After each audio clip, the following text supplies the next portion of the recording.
আজি দিনটো যদিও আমি মন কি বাতত আহিছোঁ, কিন্তু আমাৰ মন শিৱসাগৰ চৰাইদেউ গোলাঘাট আৰু যোৰহাট জিলাৰ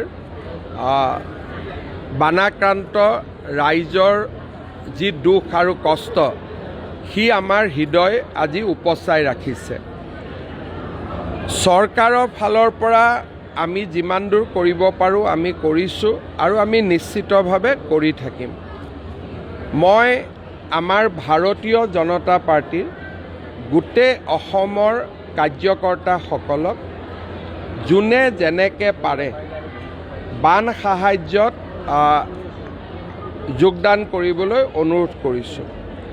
ভাৰতীয় জনতা পাৰ্টীৰ অসম প্ৰদেশৰ পৰা আমি প্ৰায় 2 লাখ পৰিয়ালক, যিহেতু তাত এতিয়া আটাইতকৈ প্ৰয়োজন কাপোৰৰ, আমি 2 লাখ আই মাতৃক একোখনকৈ মেখেলা চাদৰ আৰু 2 লাখ শিশুক আমি একোটাকৈ পিন্ধাৰ টি চাৰ্টে হওক স্পৰ্টিং গেঞ্জিয়ে হওক আমি দিবৰ বাবে সিদ্ধান্ত কৰিছোঁ।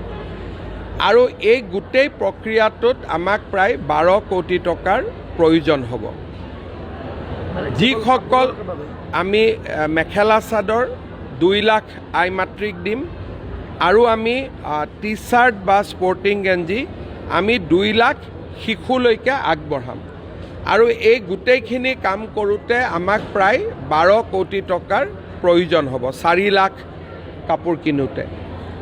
যিসকল ভাৰতীয় জনতা পাৰ্টীৰ কাৰ্যকৰ্তাই 2000 টকাৰ তলত বৰঙণি আগবঢ়াব খোজে, তেওঁলোকৰ বৰঙণি মই স্থানীয় বিধায়কৰ হাতত তুলি দিবলৈ অনুৰোধ কৰিছোঁ। 2000 টকাৰ ওপৰত যিসকলে বৰঙণি যোগাব খোজে, আমাৰ দলৰ ফেচবুক বা টুইটাৰ একাউণ্টত বা মোৰ ফেচবুক বা টুইটাৰ একাউণ্টত আমি একাউণ্ট নম্বৰ দি দিম। তেওঁলোকে চেক যোগে আমাৰ দলৰ একাউণ্টলৈকে পঠাব পাৰিব আৰু ইয়াৰ জৰিয়তে আমি প্ৰায় 2 লাখ আই মাতৃ আৰু 2 লাখ শিশুক আমি পিন্ধা কাপোৰ এযোৰ হ'লেও আমি দিব পাৰিম। আৰু আমি সৰ্বমুঠ 12 কোটি টকা সংগ্ৰহৰ লক্ষ্য লৈছোঁ। আৰু এই পুঁজি চৰকাৰৰ পৰা নহয়, ভাৰতীয় জনতা পাৰ্টীৰ কাৰ্যকৰ্তাসকলে এই পুঁজি আমাক সংগ্ৰহ কৰাত সহায় কৰিব। আমাৰ বিভিন্ন ৰাজ্যত থকা, অসমৰ বাহিৰত থকা ভাৰতীয় জনতা পাৰ্টীৰ কাৰ্যকৰ্তাসকলেও এই আমাৰ সাহায্য অভিযানত সহায় কৰাৰ আশ্বাস দিছে। আমি নিশ্চিত যে 2-3 দিনৰ ভিতৰত, 4 দিন 5 দিনৰ ভিতৰত এই পুঁজি আমি সংগ্ৰহ কৰি আমি শিৱসাগৰ, চৰাইদেউ, গোলাঘাট আৰু যোৰহাট জিলাৰ বান আক্ৰান্ত ৰাইজক ভাৰতীয় জনতা পাৰ্টীৰ মঞ্চৰ ফালৰ পৰা আমি সহায় কৰিবলৈ সক্ষম হ'ম। চৰকাৰৰ ফালৰ পৰা কি কৰি আছোঁ বা কি কৰি থাকিম সেই বিষয়ে মই বিভিন্ন সংবাদমেলৰ জৰিয়তে যোৱাকালিও কৈছোঁ, পৰহিও কৈছোঁ। সেইকাৰণে মই তাক আৰু ৰিপিট কৰিব খোজা নাই। আজি যিহেতু বিজেপিৰ মঞ্চত আছোঁ, সেইকাৰণে ৰাজ্যিক বিজেপিয়ে কেনেকৈ এই উদ্ধাৰ অভিযানত সহায় কৰিব বিচাৰিছে তাৰ বিষয়ে মই উল্লেখ কৰিলোঁ।